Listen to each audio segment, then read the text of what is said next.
ఏంటి సార్, ఏం నడుస్తుంది? ఇండియాలో అయితే ఫాగ్ నడుస్తుంది. ఈ వాణిజ్య ప్రకటన ఎంత ప్రసిద్ధి చెందిందో మనందరికీ తెలుసు. సాధారణంగా ఎవరైనా ఫ్రెండ్స్ కలిసినప్పుడు లేదా నలుగురు కూర్చున్నప్పుడు మాట్లాడుకుంటున్నా ఏం నడుస్తుంది, ఎలా ఉంది అని అడిగితే చాలు ఫాగ్ నడుస్తుంది అనేంత కామెడీగా ఈ ప్రకటన మొత్తం స్ప్రెడ్ అయిపోయింది. ఆ ప్రకటన ఈరోజు ఫాగ్ కంపెనీకి 10,000 కోట్ల రూపాయల సామ్రాజ్యం నెలకొల్పేలా చేసింది. 2009లో దర్శన్ పటేల్ అనే వ్యక్తి విని అనే కాస్మెటిక్ కంపెనీని స్థాపించాడు. అంతకుముందు అతను కుటుంబంతో కలిసి ప్యారిస్ అనే ఒక ఫార్మా కంపెనీని నడిపేవారు. అయితే అందులో నుంచి అతడు బయటకు వచ్చేశాడు. ఇక ప్రతిదీ సున్నా నుంచి మొదలు పెట్టాల్సి వచ్చింది. అతని మనసులో ఒక ఆలోచన అయితే ఉంది, కానీ అందుకు తగ్గ ప్రణాళిక సిద్ధం చేసుకోవడానికి చాలా సమయం పట్టింది. భారతదేశంలో ఒక డియోడ్రెంట్ బ్రాండ్ని నెలకొల్పాలని ఆలోచించాడు. అయితే అప్పటికే కొన్ని పెద్ద పెద్ద కంపెనీలు ఆ ఉత్పత్తిలో రాజ్యం ఏలుతున్నాయి. ఎంగేజ్, పార్క్ అవెన్యూ, యాక్స్ వంటి 500 బ్రాండ్లు అప్పటికే భారతదేశంలో పాతుకుపోయాయి. అయినా సరే దర్శన్ వెనక్కి తగ్గలేదు. 2011లో ఒక అడుగు ముందుకు వేసి తన సొంత brand fog fragrance of good and girls పేరు మీద ఒక డియోడ్రెంట్ను లాంచ్ చేశాడు. అయితే తన ఉత్పత్తి పెంచుకోవడానికి ఏదైనా కొత్త ఆలోచన చేయాలి అనుకున్నాడు. అప్పటికే మార్కెట్లో ఉన్న అన్ని డియోడ్రెంట్లు తమ ప్రకటనలతో వాళ్ళ పర్ఫ్యూమ్ని ఉపయోగిస్తే ఆడవారికి మగవారి పట్ల ఆకర్షణ కలుగుతుందని చూపిస్తూ ఉన్నారు. అందువల్ల కుటుంబంతో సహా కూర్చుని చూడలేని ప్రకటనలు అవి. అందుకు భిన్నంగా ఆలోచించాలి అనుకున్నాడు. అంతేకాదు, అప్పటికే ఉన్న అన్ని పర్ఫ్యూమ్లు గ్యాస్తో నిండి ఉన్నాయి. ఇవన్నీ తెలిసి దర్శన్కి ఏం చేయాలో అర్థం కాలేదు. తన ఉత్పత్తి మార్కెట్లోకి రావాలి, దీనికి మంచి ప్రకటన అవసరం.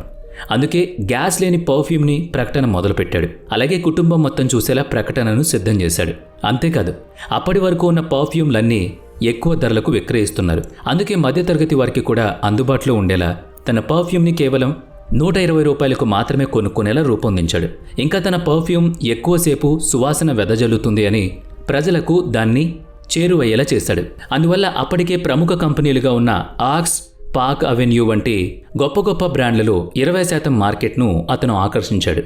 వినీ కాస్మెటిక్స్ 2020 నాటికి 10,000 కోట్ల బిజినెస్కి చేరువైంది. ఇక నెంబర్ 2 MDH. ఒక పెద్ద ఆయన పేరు ధరంపాల్ గులాటి. ఒకప్పుడు కుటుంబాన్ని నడపడం కోసం రిక్షా తొక్కిన అతను 5,400 కోట్ల సంస్థానాన్ని ఎలా స్థాపించగలిగాడు? 1990లో చందేలాల్ అనే వ్యక్తి అప్పటి బ్రిటిష్ సియాల్కోట్లో ఒక మసాలా కంపెనీని స్థాపించాడు. 1947లో భారత్కి స్వాతంత్రం వచ్చిన తర్వాత చాందీలాల్ అక్కడ అన్నీ వదిలేసి తన కొడుకు ధరంపాల్ దగ్గరికి భారతదేశానికి వచ్చేశాడు. ధరంపాల్ కొద్దిగా చదువుకున్నాడు. అయినా కుటుంబాన్ని పోషించడం కోసం రిక్షా తొక్కడం మొదలుపెట్టాడు. కానీ అతని ఆశలు మాత్రం భిన్నంగా ఉండేవి. ఎప్పటికైనా గొప్పవాణ్ణి కావాలి అని సంకల్పించుకున్నాడు. అందుకోసం అతడికి ఆధారమైన రిక్షాను అమ్మేశాడు. ఆ డబ్బుతో ఢిల్లీలోని చాందీ చౌక్లో ఒక షాప్ను అద్దెకు తీసుకొని మసాలా కొట్టును ప్రారంభించాడు. నిజానికి తను చాలా రిస్క్ చేశాడని చెప్పాలి. కానీ అతని తండ్రి మసాలాలు తయారు చేయడంలో ఉన్న మంత్రాన్ని ఉపదేశించడంతో అతడికి చాలా నమ్మకం కలిగింది. ఖచ్చితంగా తనకు మంచి ఫలితాలు వస్తాయని దృఢంగా నమ్మాడు. అప్పటికే భారతీయ కుటుంబాల్లో మసాలాలు ఇంట్లో నూరుకుని వాడుకునేవాళ్ళు. దానికోసం చాలా సమయాన్ని కూడా కేటాయించేవాళ్ళు. అటువంటి కుటుంబాలకు మసాలాలు తయారు చేసి అందమైన ప్యాకెట్లలో అప్పగించినప్పుడు వాళ్ళు ఖచ్చితంగా ఇష్టపడతారని అతను నమ్మాడు. అదొక వ్యాపార ధోరణిగా మార్చేశాడు. దాంతో ప్రతి కుటుంబంలో MDH మసాలాలు దర్శనమిచ్చాయి. 1959లో ఢిల్లీలో మొట్టమొదటి ఫ్యాక్టరీని స్థాపించాడు. ఆ తర్వాత ఇక వెనక్కి తిరిగి చూసుకోవాల్సిన అవసరం రానేలేదు. ఇండియన్ స్పైసెస్ మార్కెట్లో అప్పుడు MDH మసాలా 2వ అతిపెద్ద దిగ్గజంగా వెలుగొందింది. 12% స్టేక్ కలిగి ఉంది. 62 రకాల మసాలాల ఉత్పత్తులను తయారు చేసి విక్రయిస్తోంది. అంటే ఉత్తరప్రదేశ్లో కూర్చొని మీరు సాంబార్ తింటున్నారు అంటే అందుకు కారణం ఈ MDH మసాలా. కేరళలో షాహీ పనీర్ తయారు చేసుకుంటున్నారు అంటే దానికి కారణం కూడా అదే మసాలా. అంతేకాకుండా ధరంలాల్ తనకు ఈ వ్యాపారంలో వచ్చిన 90% డబ్బుని కేవలం స్వచ్ఛంద సంస్థలకు వినియోగిస్తున్నాడు. 17 ఏళ్లకు పేదవాళ్లకు, పేద పిల్లలకు స్కూళ్లు, హాస్పిటల్స్ను నిర్మిస్తున్నాడు. ఇదంతా కేవలం అతని ఒక్కడి ఆలోచన మాత్రమే. ఇక నెంబర్ 3 పర్ల్స్ క్యాండీ. ₹1 ధర ఉండే పర్ల్స్ క్యాండీ గురించి తెలియని వాళ్ళు ఉండరు. అసలు ఈ కాలంలో రూపాయికి ఏం వస్తుంది అని అడిగితే ఖచ్చితంగా పర్ల్స్ క్యాండీ చూపించవచ్చు. అందుకు కారణం దీని వైవిధ్యమైన రుచి. మార్కెట్లోకి వచ్చిన మొదటి సంవత్సరంలోనే 700 కోట్ల వ్యాపారాన్ని చేసింది ఈ చిన్న చాక్లెట్. అయితే ఈ వ్యాపారాన్ని మొదలు పెట్టడానికి 2 సంవత్సరాల పరిశోధన చేశారు. DS గ్రూప్ సభ్యులు ఆల్పెన్లీబే, కాపికో, మ్యాంగో బైట్ లాంటి క్యాండీలు అప్పటి మార్కెట్లో మంచి పేరును సంపాదించుకున్నాయి. ఎటువంటి ప్రణాళిక లేకుండా తమ క్యాండీని మార్కెట్లోకి విడుదల చేస్తే ఖచ్చితంగా సఫలం కాలేమని అనుకున్నారు. అందుకే 2 సంవత్సరాలు మార్కెట్ను అర్థం చేసుకోవడానికి ప్రయత్నించారు. ఏదైనా వైవిధ్యంగా చేయాలని అనుకున్నారు. అయితే భారతదేశంలో చిన్న పెద్ద తేడా లేకుండా అందరూ ఇష్టపడేది పచ్చి మామిడికాయ ముక్కలుగా చేసి వాటి మీద ఉప్పు కారం చల్లుకొని నోరూరిలా తినడం ప్రతి ఒక్కరికి ఇష్టమైంది. ఇది మనందరికీ తెలిసిన విషయమే. దీన్ని తమ ఉత్పత్తుల్లో ప్రధాన భాగంగా వినియోగించాలి అనుకున్నారు. అందుకు తగ్గట్టుగానే క్యాండీ రూపొందించారు. ఈ వైవిధ్యమైన ఆలోచన మార్కెట్లో బాగా ప్రాచుర్యం పొందింది. అందరూ పల్స్ చాక్లెట్లను ఎగబడి కొన్నారు. నోట్లో పెట్టుకుంటే ముందు పుల్లగా, ఆ తర్వాత కొంచెం కారంగా, ఉప్పగా తగలడంతో అచ్చంగా పచ్చి మామిడికాయ తిన్న ఫీలింగ్ వచ్చిందని అందరూ ఇష్టపడ్డారు. వీరి మరొక ఉత్పత్తి పాస్. అది కూడా భారతీయ మార్కెట్ని శాసించింది. అందుకే ఇది కూడా వాళ్ల ఉత్పత్తి అని తెలియజేయడానికి పర్ల్ చాక్లెట్ మీద పాస్ అని ఉంటుంది. వినియోగదారులు దీన్ని చూసి అస్సలు ఆలోచించకుండా ఈ రెండింటినీ తమ జేబులో వేసుకుని వెళుతున్నారు. మన దేశంలో ఏ చిన్న కొట్టు అయినా చూడండి, అక్కడ ఆల్పెన్లిబే, కాపీకో, మ్యాంగో బైట్ డబ్బాలు కనిపిస్తూ ఉంటాయి. ఖచ్చితంగా పర్ల్స్ డబ్బా మాత్రం కనిపిస్తుంది.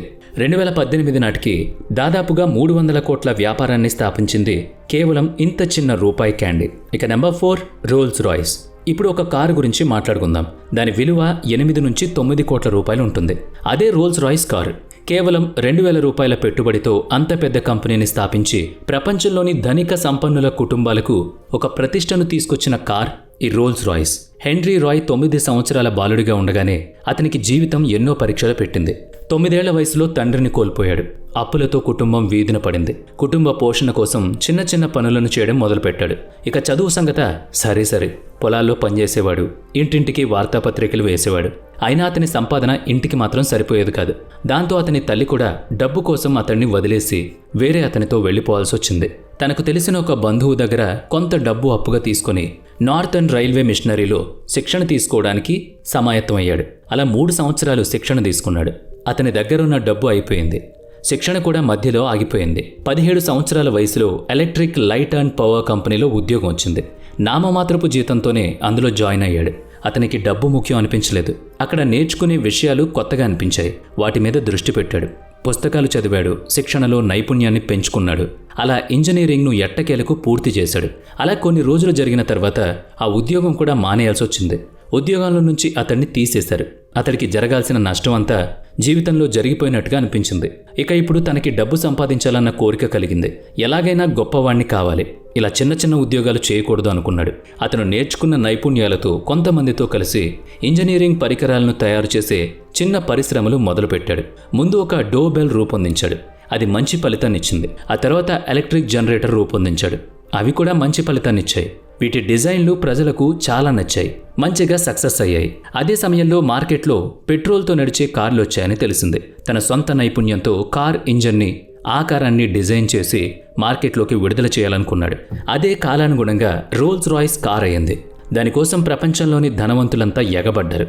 మహారాజులు, రాజకీయవేత్తలు ఒకరేమిటి, ప్రతి ఒక్కరికి ఈ కార్ తెగ నచ్చేసింది. 2024లో 50 బిలియన్ కోట్ల వ్యాపారాన్ని సొంతం చేసుకుంది రోల్స్ రాయ్స్.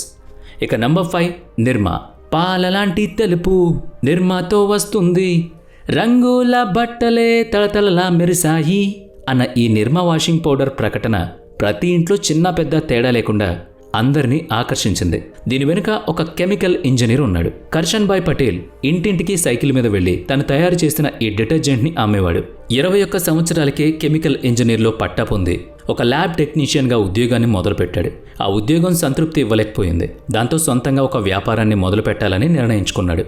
7,000 రూపాయల పెట్టుబడితో 10x10 గదిలో తనకు తెలిసిన ఫార్ములా ఒక డిటర్జెంట్ పౌడర్ను తయారు చేశాడు. అప్పటికే కొన్ని మల్టీనేషనల్ కంపెనీలు, హిందుస్థాన్ యూనిలివర్ తయారు చేసిన సర్ఫ్ మార్కెట్లో మంచి పేరును సంపాదించుకుంది. అతని డిటర్జెంట్ పౌడర్ ధర కేవలం 3 రూపాయలు ఉంచాడు. మిగిలిన డిటర్జెంట్ పౌడర్లు కేజీ ప్యాకెట్ 13 రూపాయలకు అమ్మితే అతని డిటర్జెంట్ పౌడర్ కేజీ 3.5 రూపాయలు మాత్రమే ఉండేది. దాంతో మధ్యతరగతి వారికి, దిగువ మధ్యతరగతి వారికి అది చాలా ఆప్యాయంగా మారింది. ఎక్కడ చూసినా వీరి డిటర్జెంట్ పౌడర్ కనిపించేది. 1969 నాటికి 70,000 కోట్ల బిజినెస్ని సొంతం చేసుకుంది. కేవలం 7,000 రూపాయల పెట్టుబడితో 10x10 ఫీట్ గదిలో మొదలుపెట్టిన తన వ్యాపారం హిందుస్థాన్ యూనిలివర్ యొక్క సర్ఫ్ని కూడా వెనక్కి నెట్టేసింది. కేవలం 1 మ్యాన్ ఆర్మీతో మొదలైన తన వ్యాపారం ఇప్పుడు కొన్ని కోట్లకు పడగలెత్తింది.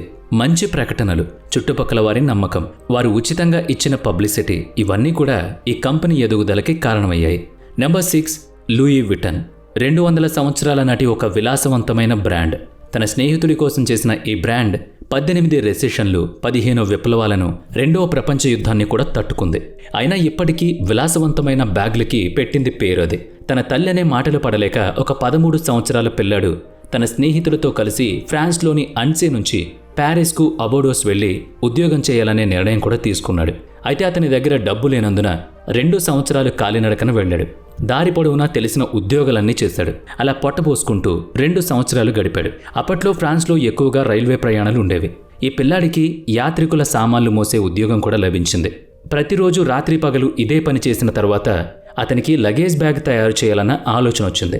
దాంతో ప్రయాణాలు చేసేవారి సంఖ్యతో పాటు తన లగేజ్ బ్యాగులు కూడా ప్రసిద్ధి పొందుతాయి, మంచి వ్యాపారం జరుగుతుంది అని ఆలోచించాడు. అంత చిన్న వయసులో భవిష్యత్తు గురించిన ప్రణాళికను రూపొందించుకున్నాడు. కాలానుగుణంగా దేనికైతే విలువ ఉంటుందో దాని గురించి ఆలోచించాలని తన పని మొదలుపెట్టాడు. ఆ వ్యాపారానికి పునాది వేశాడు. ఈ ఆలోచనతోనే ఒక లగేజ్ క్రాఫ్ట్ మ్యాన్ దగ్గర అసిస్టెంట్గా జాయిన్ అయ్యాడు. కొన్ని సంవత్సరాల పాటు అక్కడ శిక్షణ పొందాడు. అప్పట్లో ఎక్కువగా గోపురం రూపంలో ఉండే బ్యాగ్స్ మాత్రమే ఉండేవి. చూడ్డానికి కొంచెం అసహ్యంగా ఉన్న ప్రయాణికులు అవే ఉపయోగించేవాళ్ళు. దాంతో ఈ అబ్బాయి రకరకాల ఆకారాలతో బ్యాగ్లు రూపొందించాడు. అవి మార్కెట్లో విపరీతంగా క్రేజ్ను మూటగట్టుకున్నాయి. ఇక వెనక్కి తిరిగి చూసుకోవాల్సిన అవసరం అయితే రాలేదు. ఆ తర్వాత పర్షియా వెళ్ళిపోయాడు. 2వ ప్రపంచ యుద్ధంలో అతని కంపెనీలన్నిటినీ కోల్పోవాల్సి వచ్చింది. మళ్లీ జీరో నుంచి మొదలుపెట్టాడు. ఈసారి ఇంకొంచెం రిస్క్ చేశాడు. అతను తయారు చేసిన అతని బ్యాగ్ల మీద నారింజ, ఊదా రంగు లైన్లతో ఒక లెదర్ స్ట్రాప్ను అంటించడం మొదలుపెట్టాడు. దాంతో ప్రయాణికులు ఎక్కడ ఉన్నా తమ లగేజ్ని గుర్తుపట్టగలిగేలా ఆలోచన చేశాడు. ఈ ఆలోచనే ప్రపంచం మొత్తం లూయి విట్టన్ బ్రాండ్కి అడిక్ట్ అయ్యేలా చేస్తుంది. ఆలోచన మాత్రమే కాదు, ఆచరణ కూడా వ్యాపారానికి చాలా ముఖ్యం. ఒక ఆలోచన ఎంతో గొప్ప సామ్రాజ్యానికి దారితీస్తుంది. ఆ ఆలోచన ఆచరణలో పెట్టకపోతే ఎంత మంచి ఆలోచన అయినా వృధా అయిపోతుంది అనడానికి ఈ కథలే ఒక గొప్ప ఉదాహరణలు. కొంచెం రిస్క్ తీసుకుంటే, కొంచెం శ్రమిస్తే, ఎక్కువ ఓపిక ఉంటే ఖచ్చితంగా బిజినెస్లో సక్సెస్ అవడం పెద్ద మ్యాటర్ ఏం కాదు.